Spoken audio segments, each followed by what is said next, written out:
In the last 48 hours, the world's reserve currency moved like it was a small cap stock. 8, sliding toward levels traders haven't dealt with since February of 2022. And at the exact same time, the assets that are supposed to feel boring in a storm, gold and silver, started acting like they were strapped to a high voltage wire.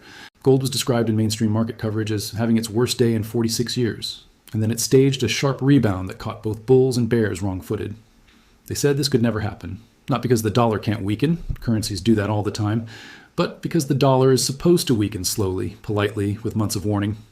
This was different. This was a move that compresses time, because when the dollar drops that quickly, everything priced in dollars is forced to reevaluate at once.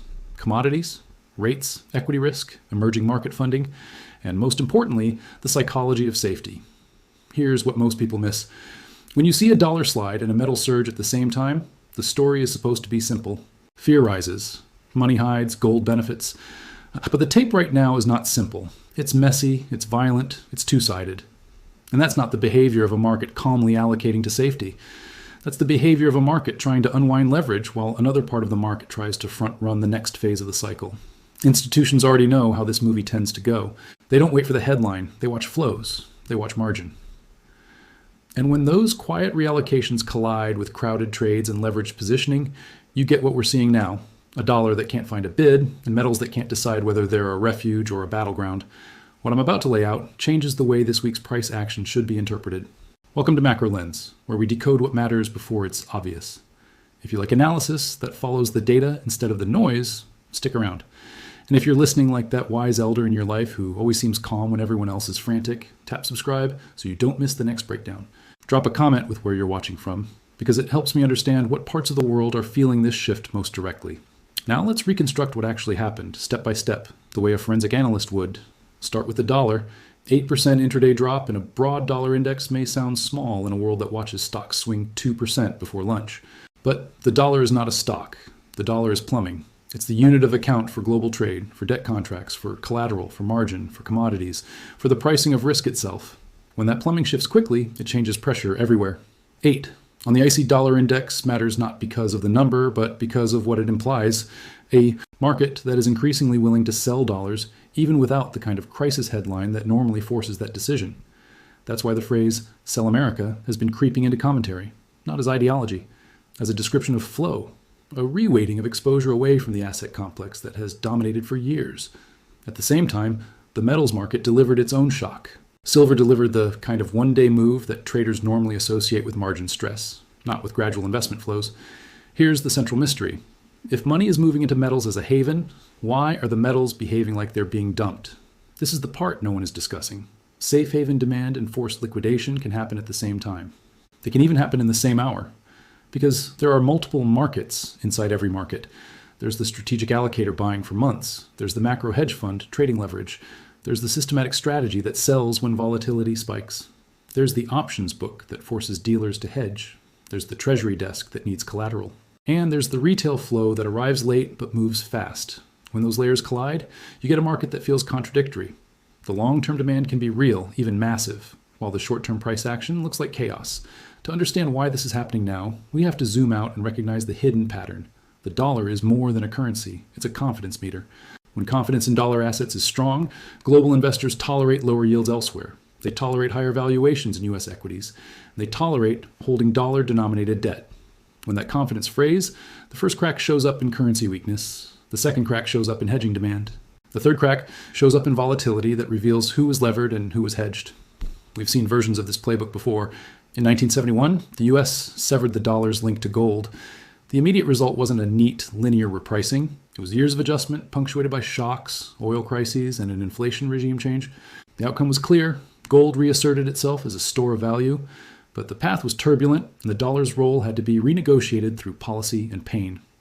In 1979 and 1980, the pattern intensified. Inflation expectations rose, confidence fell, and gold surged in a way that looked unstoppable until policy finally tightened enough to restore trust. In 2008, the world watched a different kind of confidence break.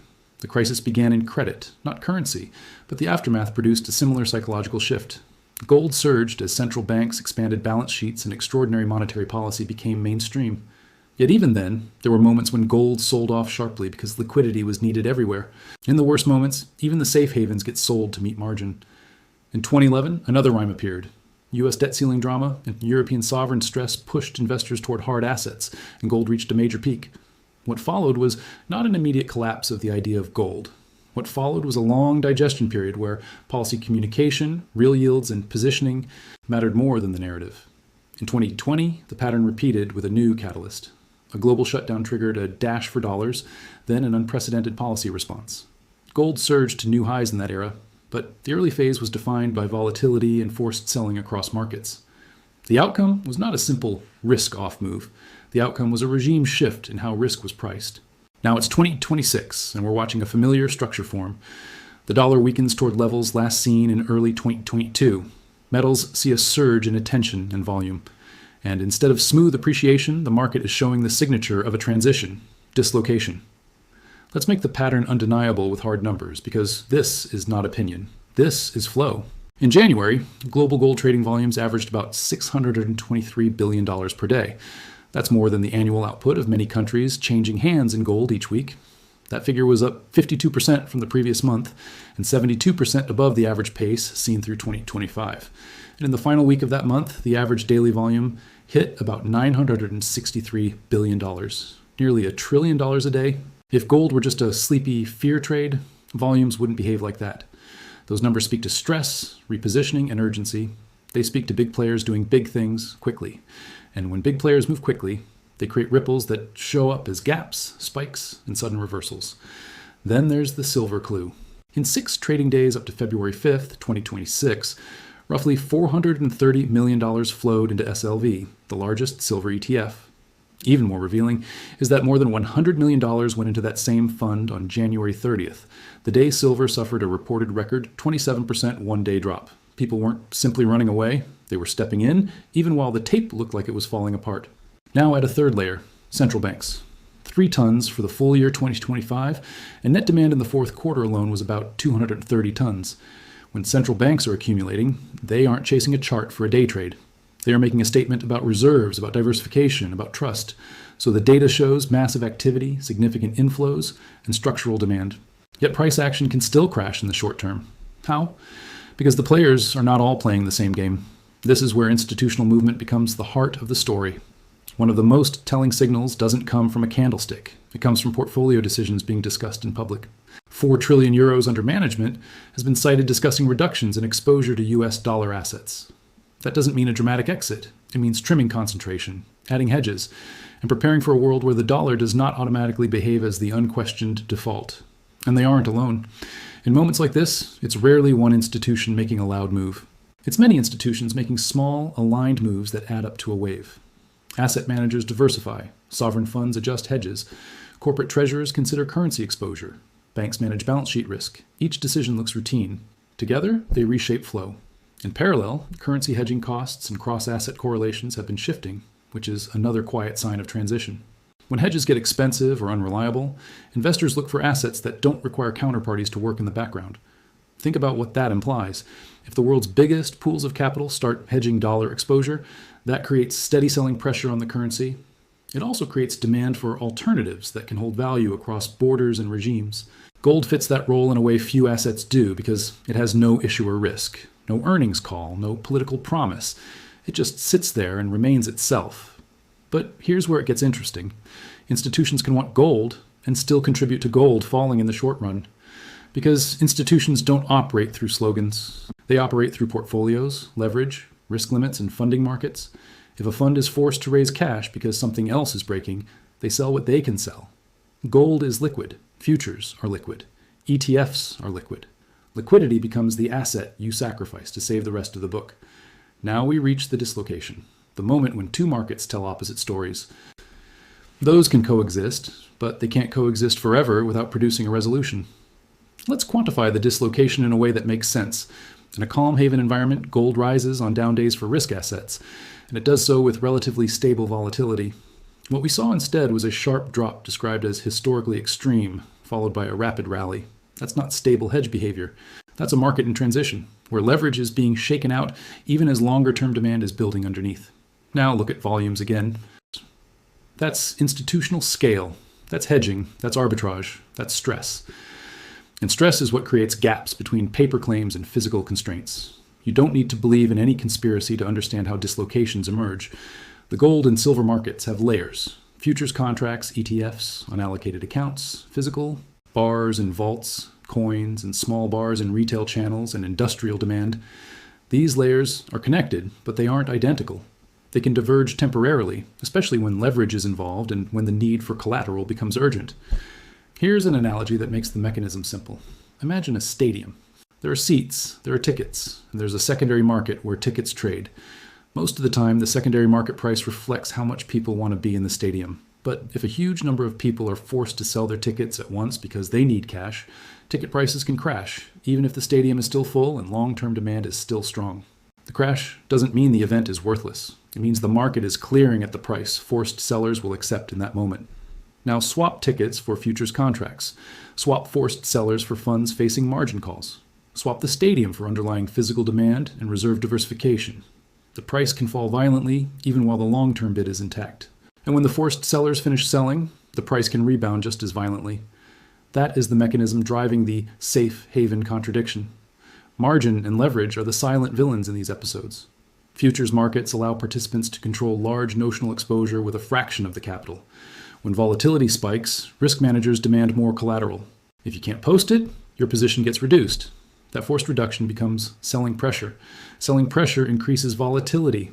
Volatility increases margin needs. It's a feedback loop. The market is not broken. The market is doing what leverage systems do when stress rises. Meanwhile, the allocator who wants gold for the next 5 years is still buying. They aren't the ones forced out by margin. But their buying doesn't always show up immediately in price when the market is dealing with liquidation waves. It shows up first in volume, in flow, and in the refusal of the market to stay down once the selling wave passes. This is also why silver can look even more dramatic. Silver sits at the intersection of monetary narrative and industrial reality. That dual nature attracts traders, and it can amplify swings when positioning becomes crowded. A 27% one-day drop, followed by heavy inflows into SLV, is a fingerprint of this tension. Fear, liquidation, and opportunistic demand all at once. Now, let's connect the dots between events that seem separate, because this is where the story becomes a structure. When the dollar weakens sharply, global portfolios that have been long dollars and long U.S. assets start to reconsider hedges. When hedges shift, the demand for alternatives rises. When alternatives rise, volatility attracts traders. When traders add leverage, the market becomes fragile.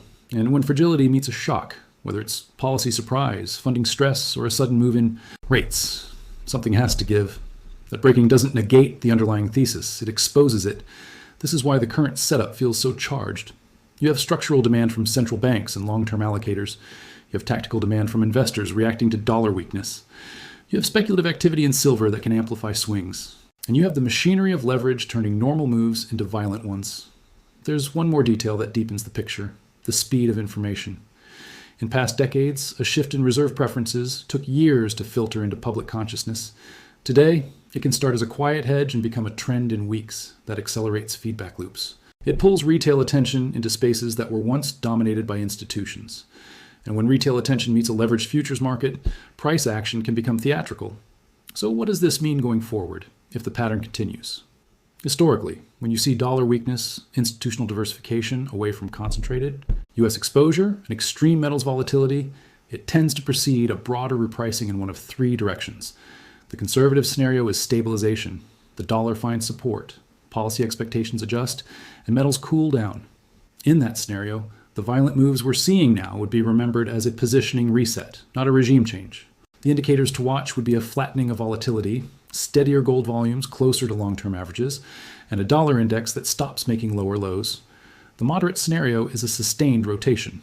The dollar remains under pressure. Allocations continue to shift and metals maintain an upward bias, but with repeated bouts of liquidation as leverage builds and gets purged. In that world, the key tells would be persistent ETF inflows even on down days, continued elevated trading volumes, and ongoing central bank accumulation. It would look messy, but the trend would be recognizable. The aggressive scenario is a confidence event, not a single collapse, but a series of shocks that make global investors demand a higher risk premium for holding dollar assets. In that case, the dollar could weaken further. Real yields could become more unstable, and metals could experience sharp repricing episodes that feel discontinuous, up days that don't wait for permission. Historically, that scenario tends to coincide with policy stress, funding market tension, or sudden shifts in global reserve behavior. Notice what I'm not doing. I'm not predicting a specific price target. I'm not telling anyone what to do. I'm showing what the pattern has tended to produce when the same ingredients appear together: currency weakness, institutional diversification, and volatility in the traditional hedge. So what should be watched objectively as signals? First, watch the dollar index itself. Not just whether it's down, but whether it's moving smoothly or with acceleration. A gradual drift is one regime. A sharp air pocket is another. Second, watch gold trading volumes. When daily volumes push toward the extreme end, hundreds of billions, even approaching $1 trillion, ask why. That kind of activity usually accompanies stress or major repositioning. Third, watch the behavior of inflows into major metals ETFs during drawdowns. The fact that SLV took in over $100 million on the day of a 27% crash is a behavioral tell. Dip buying demand was strong enough to step in during fear. Fourth, watch central bank purchase trends. When official buyers remain steady through volatility, it reinforces the idea that structural demand is not simply a momentum trade. And finally, watch the relationship between risk assets and metals. When gold rallies, even as equities stabilize, it can signal diversification. When gold sells off alongside everything else, it can signal a liquidity event. The difference matters. Now we come to the divide, the part that separates those who understand this from those who don't. It's not about being smarter. It's about noticing the difference between a story and a structure. Most people experience markets as headlines: dollar down, gold up, silver crashing. They search for a single explanation. But markets are rarely single-cause machines. They are multi-layer systems where flows, leverage, and psychology interact. The wealth gap in markets is often an information gap. Institutions move first because they see positioning, funding conditions, and risk limits in real time. They adjust before the public ever notices. Retail moves last, not because retail is incapable, but because retail is fed the story after the positioning has already shifted. That's why this moment matters. Not because it guarantees an outcome, but because it reveals a transition. The dollar's weakness is not just a chart. It is a signal that the world is renegotiating what safe means. The metal's volatility is not just drama. It is the market discovering a new balance between long-term demand and short-term leverage. If you understand that, you don't get hypnotized by a single red candle. You don't get seduced by a single green candle either. You recognize the process: liquidation, stabilization, reallocation, repricing. And that brings us back to where we started. A dollar sliding toward levels last seen in early 2022. Gold trading at volumes that approach $1 trillion a day during peak stress. Silver seeing a historic one-day drop and still attracting hundreds of millions in inflows within a week. Central banks continuing to buy hundreds of tons. Major asset managers openly discussing reductions in dollar exposure. These are not isolated facts. They are a mosaic, and the mosaic suggests that something larger than a daily headline is unfolding. This is Macro Lens, where we decode what matters before its headlines. If this connected dots you hadn't seen lined up together, you know what to do. The question isn't whether this unfolds. The question is whether you can recognize the structure underneath it before the crowd turns it into a story.